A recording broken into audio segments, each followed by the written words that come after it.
Good evening and welcome to the evening news for today, Friday, September 8, 2023. I am Jemima Holmes. Thank you for tuning in. Now let's take a look at some of the lead stories tonight. World-class eco-resorts. Potential investors conduct site visits. Talks with government ongoing. Government submits report to IACHR on Chinese landing findings. Fire destroys house at Itabali Landing. Chevening scholarship awardees excited to begin new educational journey. And JAGDEO re-engages Lane Avenue residents to address issues raised during LGE campaign. Now for the news in detail. As government continues to engage investors on the possibility of developing luxury eco-lodges in Guyana, some potential candidates recently conducted site visits at some interior locations. Tassia Dickinson has our lead story tonight. Since 2021, Guyana has announced its intention to seek out investors to develop luxury-branded ecotourism facilities in the country. Over the years, government has held discussions with a number of interested investors, and according to Tourism Minister Wanij Walrand, this interest continues to grow. While no firm decision has been made, the minister revealed that the government has already taken some potential investors to visit some suitable locations for the resorts. Just this week, we have had interviews. We've met potential investors in that regard. As you know, Natasha, you don't want to. We have to meet and interrogate these investors, making sure that they are ready to start their projects.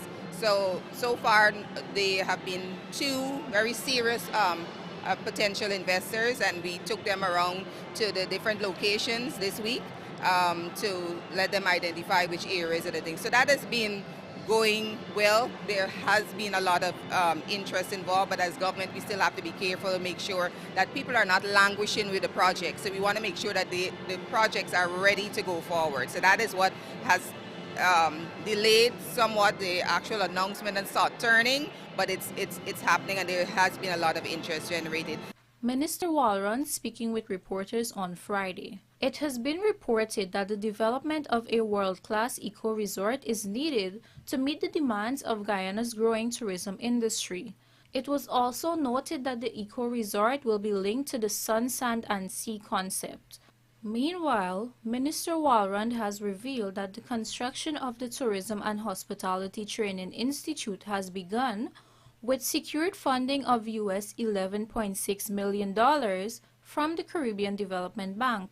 The Hospitality Institute, I'm happy to announce, is well on its way.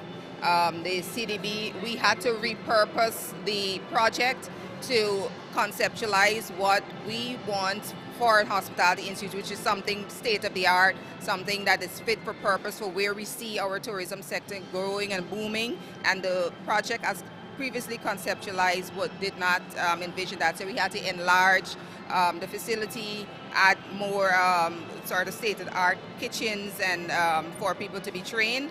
And so that was approved a few weeks ago by the CDB, which is our funder for the project, the hospitality. So it started construction. Further, the minister noted that very soon some 30 persons will be sent to Barbados to be trained in the area of tourism and hospitality, and upon their return, they will train other persons in the tourism sector in Guyana. Similarly, partnerships with St. Lucia are also moving apace to enhance the tourism experience in both countries. Tassia Dickinson, The Evening News. The report on government's fact-finding mission to investigate the mining complaints at Chinese Landing Region 1 has been completed and submitted to the Inter-American Commission on Human Rights. Rupasina Ryan reports. Vice President Dr. Barrett Jagdeo disclosed at a press conference on Thursday that the findings will be made public at a later time. The Parliamentary Affairs and Governance Ministry, amid precautionary measures issued to Guyana on July 21st by the IACHR, had taken a decision to stop all mining in the Chinese Landing temporarily to allow for a more conducive environment to address the concerns of the community. The fact-finding mission was to evaluate requests from the IACHR for the government to report on the actions taken to investigate the events that led up to the adoption of precautionary measures. The report has been completed and it has been sent to the Inter-American Commission on Human Rights. That report, Minister Teixeira said, will be made public shortly. And then you will see the findings of the report, which I will not go into today, and how they arrive at those findings and what the formal response of the government. The Chinese landing issue stemmed from the Guyana Geology and Mines Commission granting a mining permit sometime in the 1990s to a miner or company to operate within the boundaries of the village's titled land. However, the indigenous community had been up in arms over this approval, which they said they did not have consent of the village council. But when the GGMC had taken steps to issue a cease work order to the entity, the case had been taken to the High Court, which ruled in the favor of the company. The High Court decision was subsequently overturned by the Court of Appeal. However, the Caribbean Court of Justice reversed this in 2017. Chinese landing through lobbying bodies subsequently moved internationally to seek human rights intervention. Rupa Sinarayan, The Evening News. Shutting down reports that President Irfan Ali has rejected an offer by outgoing United States Ambassador Sarah Ann Lynch to facilitate dialogue between the government and the opposition, Vice President Dr. JAGDEO has contended that there was no offer in the first place. Here is Rupa Sinarayan again with the details. During a recent radio interview, outgoing U.S. diplomat Sarah Ann Lynch was quoted saying that open dialogue and frank discussions were very important in bringing people together. Lynch had also said that the U.S. stands ready to do whatever they can to bring all political parties together. However, Vice President Dr. JAGDEO sought to shed some light amid recent comments, which painted a picture of the President Dr. Irfan Ali rejecting this gesture. Rather, he maintained that it was just common courtesy extended by the ambassador when she was asked about the matter. There's no offer to us, and if the U.S. will not offer anything or has never offered to bring people together to discuss power sharing or inclusion of these people who are making politics out of inclusion. So all week long I see a big debate about President Ali not accepting the U.S. offer. This is not a U.S. offer. Which person, if asked, are you going to be helpful in trying to bring people together? What would they say? No. They would say yes. It's a courtesy. But there's no offer to do that, but they made it look like Ali rejects some offer from the U.S. government. Moreover, the Vice President asserted that when constitutionally mandated, President Ali will meet with the opposition. President Ali has made it clear he will meet any time with the opposition when the matters relate to the performance of his constitutional duties as president. But if you want to talk power sharing, etc., you got to talk to the People's Progressive Party about this. And our position has been clear. Our position has been clear on this matter. Rupa Sinarayan, The Evening News. A fire of so far unknown origin has gutted the home of Ingrid Moore, a 44-year-old cook of Itabali Landing, Lower Mazaruni River. The incident occurred at about 17 hours 35 on Thursday. The uninsured one-bedroom house made of wood and measuring about 16 feet in width by 20 feet in length was completely destroyed by fire. Reports are that the property was powered by solar panels, with the batteries being situated in the bedroom. At about 7 hours on the day in question, Moore went to work, leaving her 4 children at home. The eldest child, aged 17, related that at around 17 hours, her siblings had gone to the Mazaruni River to bathe while she stood about 100 yards away from home when, at about 17 hours 30, she observed fire coming from their house. She quickly ran into the house and observed that the fire seemed to have originated in the room with the batteries. She raised an alarm and ran to safety. Public-spirited citizens attempted to put out the fire, but their efforts were futile. Items in the house included a bed, a sound system, a chair, and other items to the total value of $1 million. At about 17 hours 50, police received information, responded, and joined the efforts to extinguish the fire. Investigations are in progress. The Guyana government has drawn another $41.6 billion from the Natural Resource Fund to finance national development priorities. In a statement on Thursday evening, Senior Finance Minister Dr. Ashni Singh announced that this sum is an accumulation of the third and fourth withdrawals from the NRF in accordance with the Natural Resource Fund Act 2021. Pursuant to Section 16 of the NRF Act 2021, in August and September, US $100 million each, representing a further US $200 million, equivalent to 41.6 billion Guyana dollars, had been transferred from the Natural Resource Fund to the Consolidated Fund. In February and May of this year, the government made withdrawals totaling 83.2 billion from the NRF, which is being held in an account at the New York Federal Reserve Bank in the United States. These latest drawdowns now bring the accumulated withdrawals from the NRF for the year 2023 to 124.8 billion Guyana dollars, or US $600 million. The Ministry of Education has made it clear that there is no rule at the level of the Central Ministry against the wearing of a Rakhi. Raksha Bandhan is an Indian celebration of sisterly and brotherly respect and love. Raksha means protection and Bandhan means to tie. A sister will wrap a Rakhi, sacred thread of love, around her brother's wrist and say a prayer for his well-being. Reports were circulating on social media that a child at a public school was asked by his teacher to remove the Rakhi as it was not in keeping with the institution's policy. In light of this, the Guyana Hindu Dharmic Sabha issued a statement calling out the seemingly discriminatory practice. But in response, the ministry explained that there is no rule preventing the wearing of a Rakhi and that the allegation in question has not reached the level of the ministry. Coming up, Chevening Scholarship awardees excited to begin new educational journey, and JAGDEO re-engages Lane Avenue residents to address issues raised during LGE campaign. Do stay with us. More news ahead.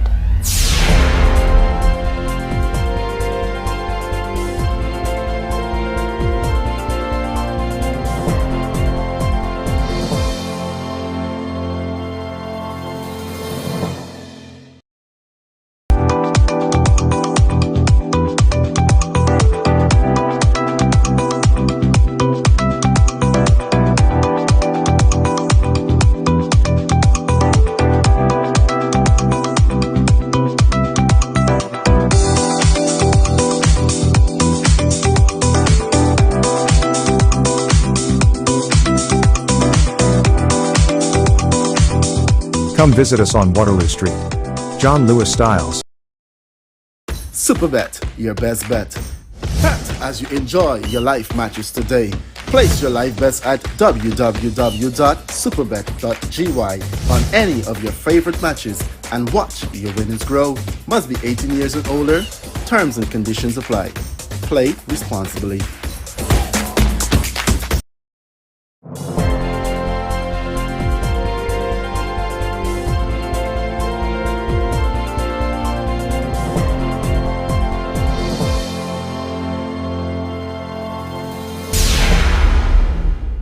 Welcome back. You're watching the Evening News. 4 Guyanese have been awarded the prestigious Chevening Scholarship to pursue studies in various fields at renowned universities in the United Kingdom, beginning this fall. Last evening, the British High Commission in Guyana hosted a reception in honor of the awardees. Kamesi Slow was there and filed this report. The recipients of the Chevening Scholarships for this year are Keisha Edwards, Joshua Ben, Deanna Walcott, and Amrita Narain.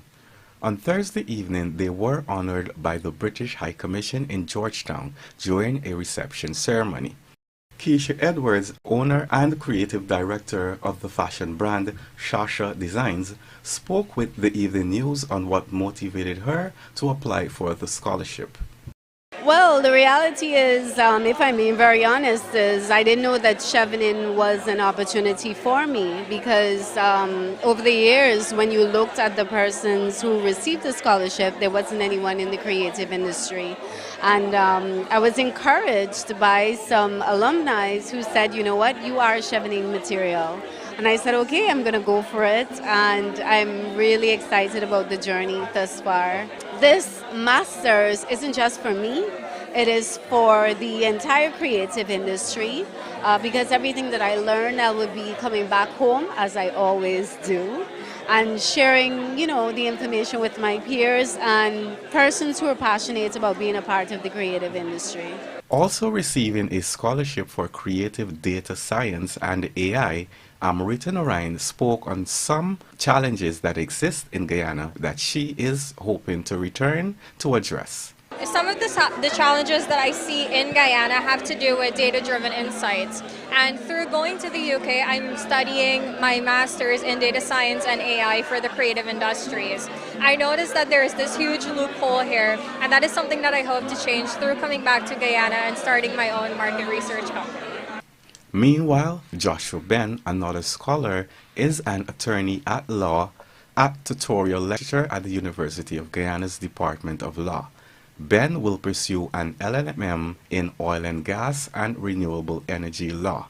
Deanna Walcott, born and raised in the Essequibo Coast, is a passionate literacy and ocracy advocate who volunteers her time and skills toward youth development. Walcott will be pursuing her MS journey in occupational safety, health and environment at Manchester Metropolitan University. UK Ambassador to Guyana Jane Miller noted that over the 40 years of Chevening scholarships, approximately 150 Guyanese have already had the opportunity to pursue additional studies in the UK. Chevening is the United Kingdom's government's international scholarship and fellowship program, fully funded by the Foreign Commonwealth and Development Office, FCDO, and partner organizations.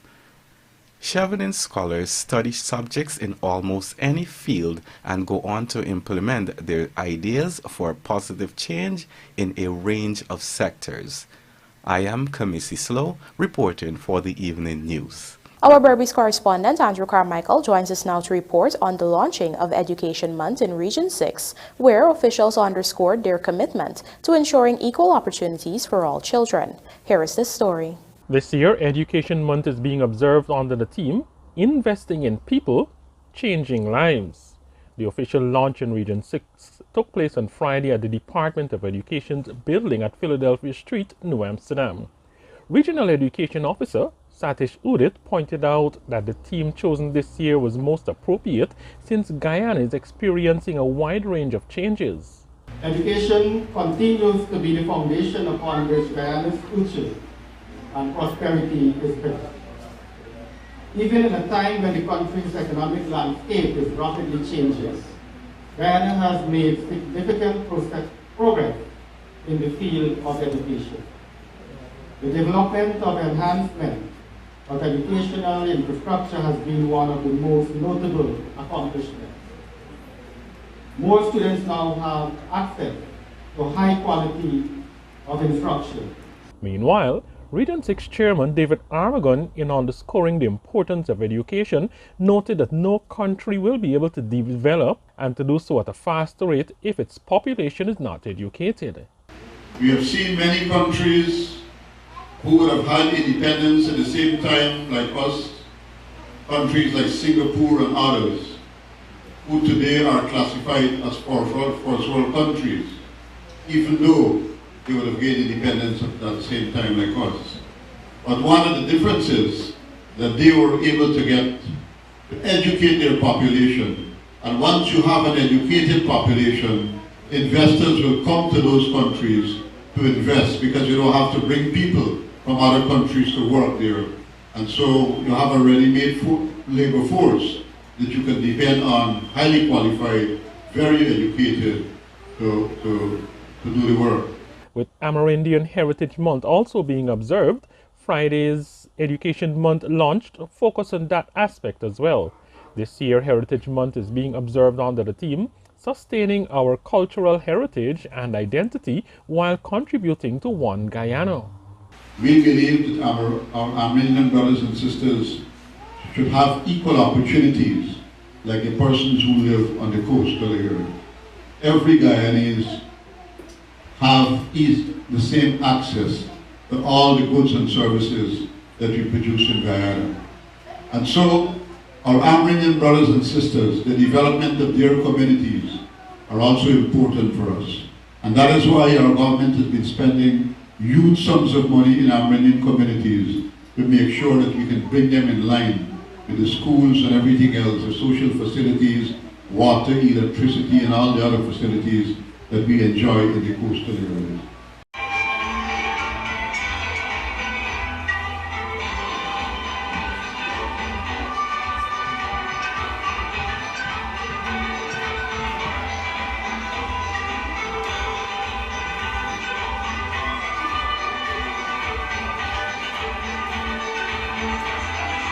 For the evening news, Andrew Carmichael. Vice President Dr. JAGDEO says the People's Progressive Party Civic is returning to communities to address issues that were raised during its local government elections campaign. One such community is Lane Avenue in Georgetown, where the Vice President himself recently re-engaged the residents on a number of interventions that were promised. Kamesi Slow has the details. On Wednesday, PPP General Secretary and Vice President Dr. JAGDEO met with residents of Lane Avenue, Georgetown, to have a second round of follow-up discussions. Following his visit to the community during the party's local government elections campaign, during the initial engagements, it was announced that some $50 million will be set aside for housing development in this section of the city. In the coming weeks, residents can look forward to this initiative being realized. The Evening News spoke with Tricia Richards, a Georgetown councillor who has been a part of the discussions with the residents. It was made during the local government election campaign by Vice President JAGDEO, in which when he met with residents during that time from Lane Avenue, he committed to providing or allocating a $50 million sum for rehabilitative and home improvement work on Lane Avenue. So since then, he has visited Lane Avenue, and we have had continued consultations with residents to make sure that everybody's a part of the process of what we're trying to do, because we don't want anyone to feel left out. So we formed the committee after we had consultations. We went back to the Vice President, who updated us as to what we will be doing in terms of, first, that we need to get like an assessment done of how many houses, how many homes are on Lane Avenue and the persons living there. So we're doing like a kind of data collection right now. And so as soon as we finish that, we started our process yesterday, and we'll soon be rolling out some of the projects. Richards added that she is in talks with companies such as Macrop, which will also provide heavy-duty machinery operations training for interested persons in the community. Cosmetology courses with Kevin's Reflections will also be provided. You also mentioned about scholarships and other skills training program. Could you name a few of those that you would have already started? So we have started a cosmetology program. We're still in the process of data gathering for a course by Macrop, where I think it's going to be heavy duty machinery and so on, training being done, welding and so on. So it's based on the class size and the interest of persons. Once there are enough persons interested, because I see persons are interested in like welding and different type of training. Once there's a quorum of persons who are, I think it's about 15 in one particular area, government is going to train them for the time period, and then we look at how we can have like a job rotation system, place them into somewhere where they can be employed, an employment sector. Meanwhile, roads and sporting facilities are also being upgraded, and residents are receiving support to start and expand their small businesses. I am Kamisi Slow, reporting for the Evening News. And now for a look at the bridge reports. There will be no retraction for the Demerara Harbour Bridge on Saturday, September 9th. However, the Berbice River Bridge is expected to be closed on Saturday, September 9th at 13:05 for a period of 1.5 hours. Warriors leading run scorer Ayub credits hope for success on women's CPL. GAW TKR to battle tomorrow for final spot. Details of these stories and more in the Sportcast, sponsored by MacCorp, coming up on the other side of the break.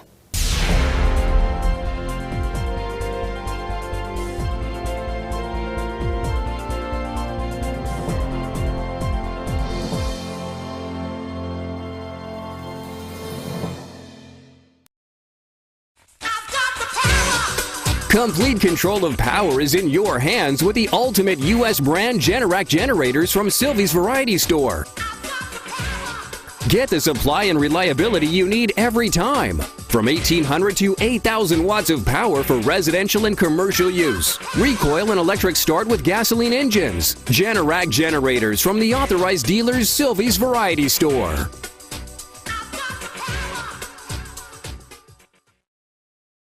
Looking to bring your dream home to reality? Or simply taking on a home improvement project? Then National Hardware Limited is where you should start. Let us put that touch to your home.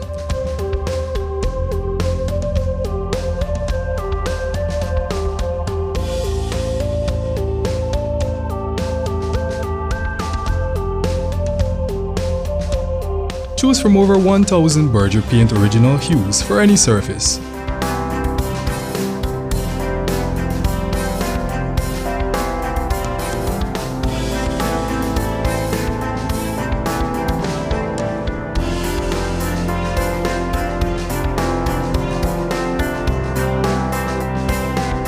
We are known for our trusted brands such as Westinghouse, Philips, Sadco, Rubbermaid, Pyrex, Gibson Home, and so much more.